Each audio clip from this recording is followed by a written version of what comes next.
이 길의 변화 하나. 신에서 월일로. 야마무라고텐의 사건을 계기로 이 길에 적어도 두 개의 큰 변화가 나타났습니다. 하나는 친필에서 그때까지 신이라 일컫던 호칭을 월일이라 바꾸신 것이며, 또 하나는 교조님께서 붉은 옷을 입으시게 된 것입니다. 이 두 가지가 의미하는 바를 생각해 보기로 합니다. 교조님께서 야마무라고텐에 가신 것은 1874년 12월 23일이었는데 이틀 후인 25일에는 나라 중교원으로부터 소환이 있었습니다. 당시 나라 중교원은 동경에 있는 대교원의 지방기관으로서 정부의 종교정책을 시행하는 관청이었습니다. 출두를 한즉 천리왕님이란 신은 없다. 신을 모시려거든 큰 신사의 신을 모셔라. 라고 다짜고짜 명령을 내렸습니다. 어버이신 천리왕님은 국가의 방침으로서 인정하지 않는다는 공식적 선고였습니다. 이 중교원의 간섭에 대해 친필에서는 월일이 붙인 이름을 없애버려. 이 섭섭함을 어떻게 생각하는가. 6에 70. 라고 기록하셨습니다. 월일이 붙인 이름이란 즉 천리왕님이란 이름입니다. 그것이 권력을 배경으로 한 인간에 의해 제거되어 그런 신은 없다고 부인된 것이 참으로 유감스럽다고 격한 어조로 말씀하신 것입니다.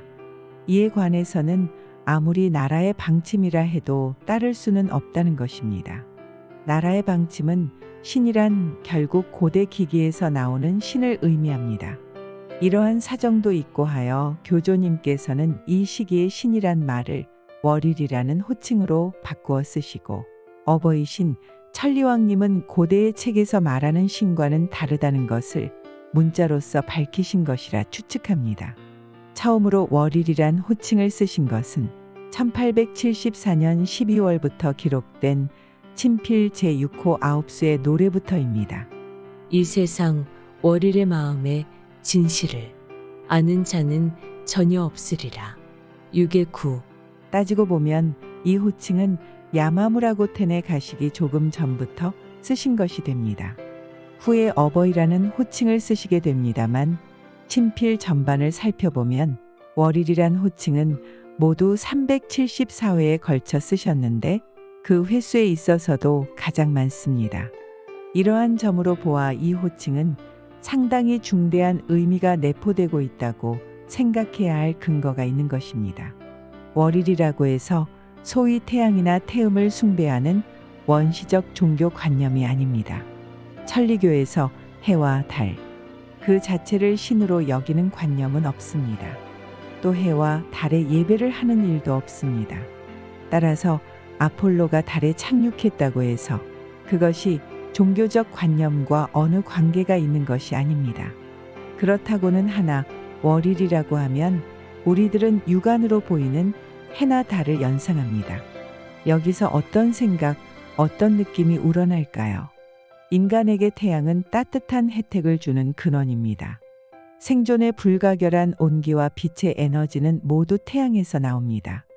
평소에는 별로 의식하지 않고 있으나 달의 혜택도 절대적인 것으로 피로에 지친 인간에게 최대의 위안을 주기도 하는 것입니다.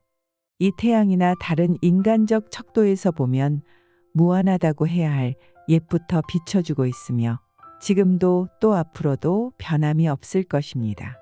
또 이것은 지구 전체에 빠짐없이 그 빛이 비춰지고 있으므로 부유한 사람이나 가난한 사람도 서양인이나 동양인도 차별 없이 그 혜택을 받을 수 있는 것입니다.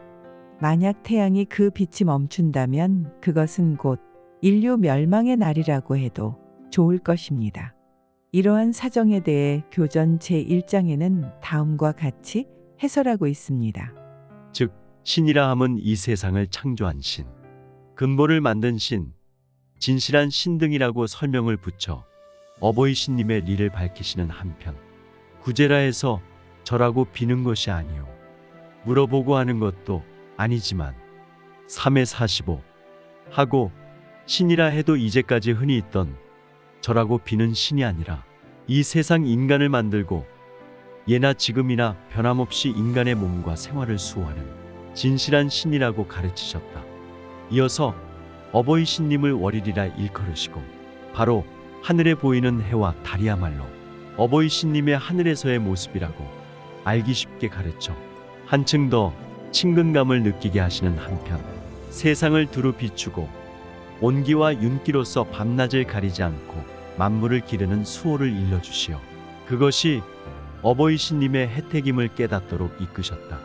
이상의 내용으로 대략 알 수 있겠지만 보다 더 깊은 설명도 얼마든지 가능하다는 것을 부연해 두고자 합니다.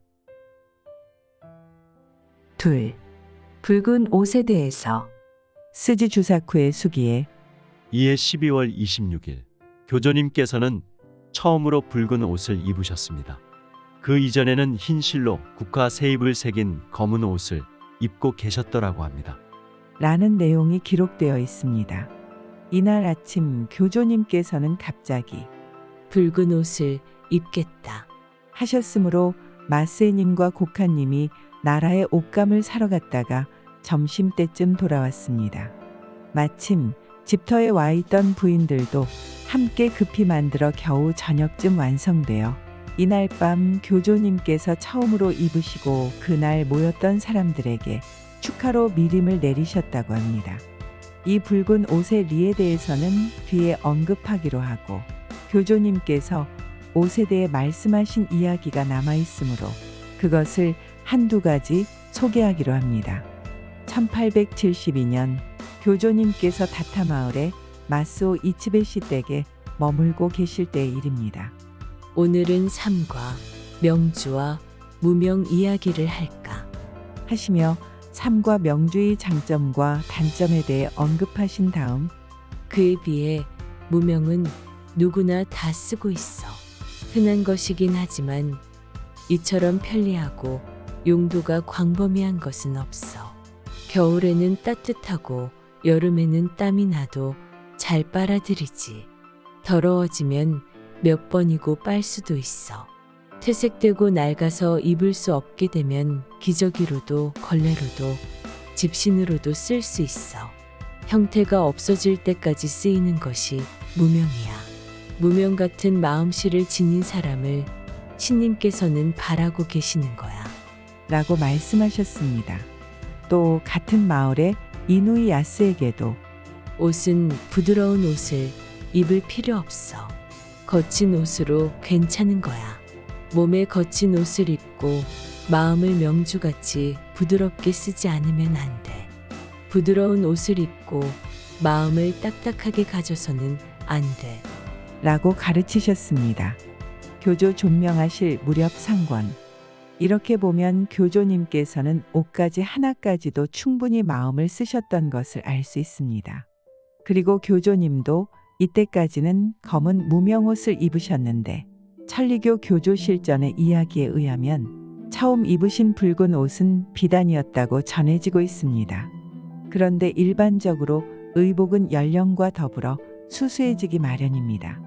그런데 교조님께서는 77세가 되어 신의 계시에 따라 붉은색이 신의 마음에 통하는 것을 알게 되시고 붉은 옷을 입으셨던 것입니다. 우메따니 시로베에 씨의 수기. 더욱이 속옷을 비롯하여 버선까지 몸에 걸치는 것은 물론 신발의 끈까지 붉은색을 쓰셨다고 하니 아주 화려하다는 인상을 주었을 것입니다. 그러면 붉은 색깔에 어떤 의미가 있었던가? 이에 대해서는 역시 추측의 범위에서 벗어날 수 없으나 다음과 같은 견해도 성립되겠습니다. 당시 특별한 경우를 제외하고는 신관들은 흰색의 옷을, 승려는 검은색의 옷을 입는 것이 일반적이었습니다. 그리고 당시 국가 공인의 종교단체는 신도와 불교였습니다. 그런데 교조님께서 야마무라고텐에서도 확실히 밝힌 바와 같이 어버이 신님은 그러한 기성 종교에 포함되지 않는 신이라는 것이었습니다. 색깔로 말하면 흰색도 아니고 검은색도 아니라는 것이었습니다. 여기에 교조님께서 그 직후 붉은 색깔을 사용하신 이유 중 하나가 있다고 생각하는 것은 지나친 해석일까요? 참고로 말씀드리면 유교는 흰색을 귀하게 여기며 도교는 황색을 귀하게 여깁니다. 가톨릭 성직자는 검은색을 많이 쓰는 것 같습니다. 흰색은 청순하지만 차가운 느낌이 있습니다. 검은색은 깊이는 있으나 생에 대한 부정적 요소가 있습니다. 이에 비해 붉은색이라면 우리들은 무엇을 연상하게 될까요? 무엇보다 하늘에 빛나는 태양이 마음에 떠오를 것입니다. 우리들 육체의 구석구석을 순환하는 피도 붉은 것입니다. 붉음은 생명의 근원과 그 생성 발전을 상징하는 것 같습니다. 또 정신적인 면에서 말하면 적성이니 단심이니 하는 낱말이 있듯이 정성이라는 마음의 움직임, 그 현상과도 관계가 있다고 보겠습니다. 이상은 개인적 견해이고 또 추측에 불과하나 붉은 옷의 리에 대해서는 이 붉은 옷을 어떻게 생각하는가? 안에 월일이 들어있는 거야. 6에 63. 라는 노래로서 대략 그 뜻의 전부를 밝히시고 있습니다. 붉은 옷 속에 있는 것은 부처도 아니고 신도의 신도 아닌 어버이 신님, 천리왕님이라고 선언하셨던 것입니다. 여기에서 우리들은 오야마토 신사의 제신문답에서 비롯된 당국의 간섭에 교조님의 의연하신 태도를 볼 수가 있는 것입니다.